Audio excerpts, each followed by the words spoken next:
Assalamualaikum warahmatullahi wabarakatuh. Jumpa lagi di perkuliahan keamanan dan penjaminan informasi. Di pertemuan 3 kali ini kita akan membahas materi tentang penggunaan program pemantau jaringan. Nah, apa sih program pemantau jaringan ini? Ya.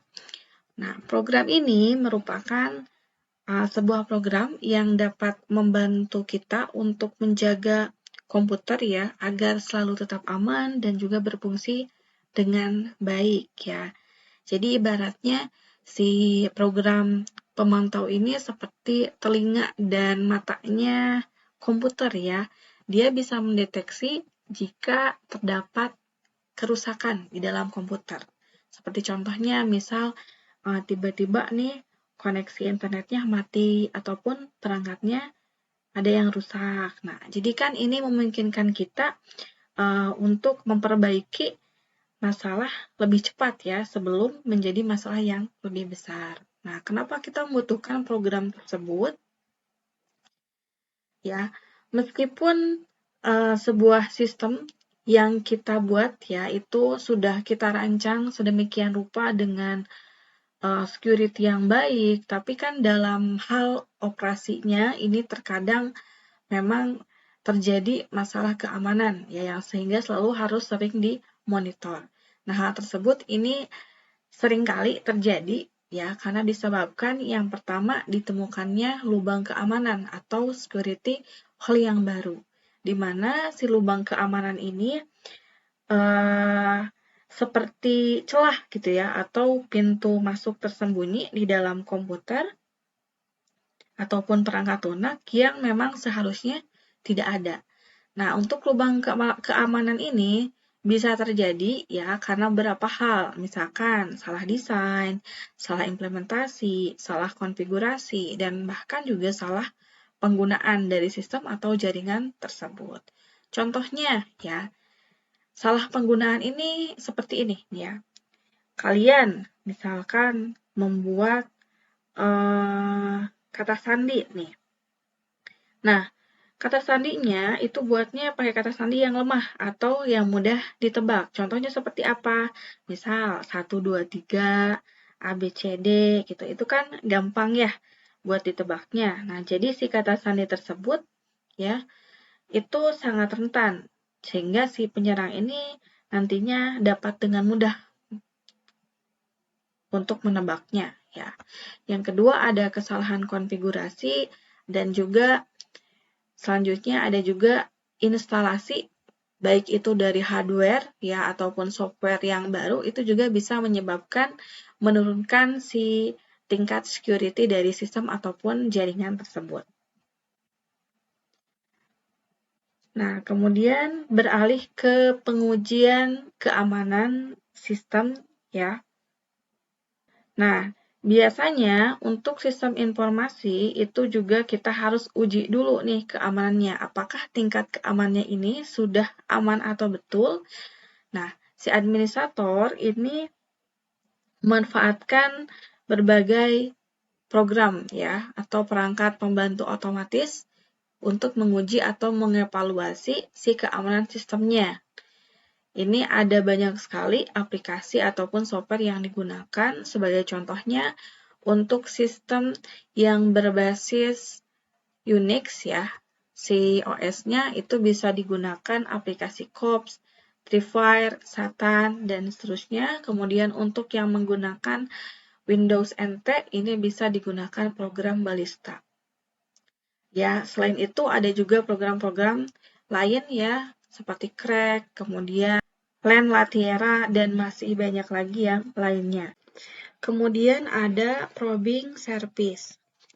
Probing itu berarti melakukan port scanning ya untuk melihat service-service apa saja sih yang tersedia atau bahkan yang sedang berjalan di dalam komputer yang terhubung ke jaringan.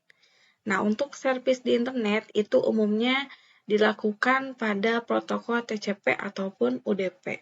Ya, jadi setiap service pada sistem yang kita gunakan itu biasanya menggunakan port yang berbeda. Sebagai contohnya, ini ada SMTP, ini digunakan untuk mengirim dan menerima email. Protokol yang digunakannya adalah TCP dengan portnya 25. Sementara untuk HTTP, ya, ini untuk web server dengan menggunakan TCP dan port 80. Jadi ketika teman-teman mau mengakses web, ya di tab, kemudian dimasukkan HTTP URL-nya apa, ataupun menggunakan web server SMTP ya, localhost. Nah, ini berarti yang berjalannya adalah si HTTP dengan port 80 yang ini ya. Kemudian ini untuk beberapa service yang berbasis TCP/IP, ini proses probe-nya untuk scanningnya bisa menggunakan program Telnet ya. Sedangkan untuk sistem OS-nya Unix, paket probe-nya bisa menggunakan aplikasi Nmap, Strobe, dan seterusnya. Sedangkan untuk Windows bisa digunakan Netlab, CyberKit, dan Oak. Nah, supaya kita bisa mencegah terjadinya probing ataupun pengujian sistem maupun jaringan yang tanpa seizin kita ataupun ilegal gitu, maka kita perlu nih memasang program ya, suatu program untuk memonitornya ya. Nah, jadi biasanya kan ini untuk probing, ini akan meninggalkan jejak di berkas log sistemnya yang bisa kita amati. Ya, jadi kita bisa tahu nih, tiba-tiba misalkan ada yang probing ke sistem kita. Nah, nanti bisa dilihat berdasarkan lognya. Nah, untuk mendeteksi si probing tadi, ini kita gunakan program seperti Courtney, PortSentry, ataupun TCP logd. Selanjutnya ada OS fingerprint. OS fingerprinting. Nah, fingerprinting ini merupakan istilah yang umum yang digunakan untuk menganalisa OS sistem yang dituju. Jadi ini mirip ya sama fingerprint. Ya, sidik jari seseorang gitu. Nah, dari informasi si OS fingerprinting ini, kita nantinya bisa tahu nih jenis sistem yang digunakan atau jenis layanan yang berjalan di sana itu nanti ada apa aja di sistem kita gitu ya. Sehingga nanti hal ini bisa membantu kita untuk menganalisis dan melindungi sistem dari serangan yang mungkin saja terjadi. Nah, untuk cara-cara dari OS fingerprinting ini yang paling konvensional atau umumnya ya dengan melakukan 3 tahapannya ini. Yang pertama, melakukan telnet ke server yang dituju, kemudian service FTP, dan menggunakan program Netcat. Nah, kemudian ada juga ini ya, penggunaan program penyerang. Nah, jadi untuk mengetahui kelemahan dari sistem informasi yang sudah kita buat, ini salah satunya kita bisa dengan melakukan pengujian internal. Jadi kita menyerang sistem kita sendiri gitu. Nah, caranya dengan menggunakan program-program yang tersedia di internet. Contohnya bisa menggunakan Internet Security Scanner atau SATAN, kemudian TCP Wrapper, Crack, IP Scanner, dan masih banyak lagi yang lainnya. Nah, setiap program attack ini memiliki fungsi yang berbeda-beda. Nah, kalau program yang tadi saya sebutkan itu fokusnya lebih ke penyerangan terhadap sistemnya gitu. Nah, selain itu ada juga program yang menyerangnya itu lebih ke pencurian atau penyadapan data. Nah, ini kita sebutnya dengan sniper ya. Jadi lebih ke datanya yang dicuri. Nah, untuk program penyadap data ini antara lain ada Snippet untuk yang menggunakan OS Unix dan Web X-Ray untuk yang menggunakan OS Windows. Nah, maka dari itu, agar tidak terjadi probing secara ilegal, kemudian penyerangan sistem ataupun pembobolan data, ya, maka kita perlu menggunakan sistem pemantau jaringan atau yang biasa disebut dengan network monitoring, ya, yang mana si program ini bisa memberikan informasi ya mengenai adanya lubang, ada atau tidaknya ya lubang keamanan yang terjadi di sistem yang kita gunakan. Nah, biasanya untuk network monitoring itu menggunakan protokol SNMP ya atau Simple Network Management Protocol, di mana si protokol ini digunakan dalam jaringan komputer itu untuk mengelola dan memantau perangkat jaringan, sistem, dan juga aplikasinya. Nah, untuk contoh-contoh programnya, di sini ada lumayan banyak ya, tergantung dari OS-nya juga ya. Kembali lagi ke OS-nya, yang menggunakan Windows bisa menggunakan Etherboy, HP Overview, Packetboy, ya, dan sebagainya. Kemudian yang menggunakan Unix bisa menggunakan Etherman dan Packetman. Nah, selain program-program tadi, ada juga program pemantau jaringan yang lain ya yang tidak menggunakan SNMP. Antara lain ada IP log, IP trap, netwatch, dan masih banyak lagi yang lainnya. Perbedaan antara yang menggunakan SNMP dan tidak adalah kalau untuk yang menggunakan SNMP itu umumnya lebih cocok untuk jaringan yang besar ataupun kompleks ya. Sementara yang tanpa SNMP ini, ya ini pemantauannya yang sistemnya ini untuk yang lebih sederhana ataupun kurang terstruktur.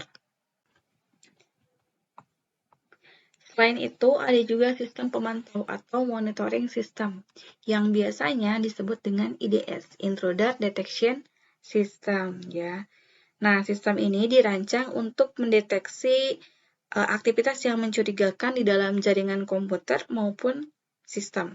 Nantinya, si sistem ini akan memberikan warning ya atau memberitahu si administratornya jika terdapat aktivitas yang berpotensi berbahaya bagi komputer. Nah, untuk mekanismenya ini bisa menggunakan pagar ya contohnya.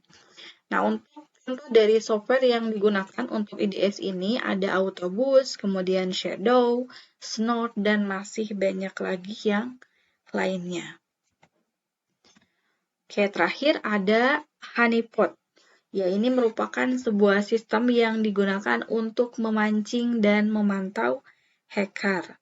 Nah, tujuan dari Honeypot ini ya sebetulnya itu untuk menarik si penyerang ya sehingga terjadinya serangan, sehingga dari serangan tersebut kita bisa mengumpulkan datanya untuk kita amati dan pelajari serta menganalisis dari metodenya ya. Nah, beberapa honeypot yang digabung ini kita sebut dengan honeynet. Jadi honeynet ini kumpulan dari banyak honeypot ya. Nah, kalau untuk tujuannya ini tetap sama ya. Jadi honeypot itu isinya cuma satu, sementara honeynet itu berarti lebih dari satu. Kalau tujuan keduanya itu tetap sama ya, sama-sama menarik penyerang untuk memahami serangan cyber ya dan melindungi jaringan yang sebenarnya. Oke, berarti sudah selesai ya materinya. Untuk pertemuan hari ini mungkin itu saja yang bisa saya sampaikan. Untuk diskusi dan pertanyaan, silahkan ditanyakan melalui grup. Saya akhiri, terima kasih. Wassalamualaikum warahmatullahi wabarakatuh.